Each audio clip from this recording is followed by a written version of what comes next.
اللہ عز و جل ارشاد فرماتا ہے، اے ابن آدم، جس نے دنیا پر غم زدہ ہونے کی حالت میں صبح کی، وہ اللہ عز و جل کی رحمت سے دور ہو گیا۔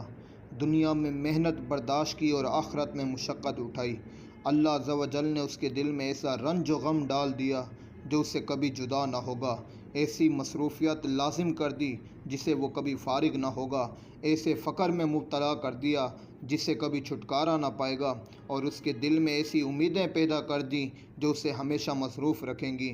آگے فرمایا، اے ابن آدم، تیری عمر ہر روز کم ہو رہی ہے، پھر بھی تجھے اس کا شعور نہیں ہے۔ میں ہر روز تجھے تیرے رزق عطا کرتا ہوں، تو پھر بھی شکر نہیں ادا کرتا۔ تو کم قناعت کرتا ہے اور نہ ہی کثیر سے تیرا پیٹ بھرتا ہے۔ اللہ اکبر۔ فرمایا، اے ابن آدم، ہر دن میرے یہاں سے تیرا رزق تیرے پاس آتا ہے، جبکہ فرشتے ہر رات میرے پاس تیرا برا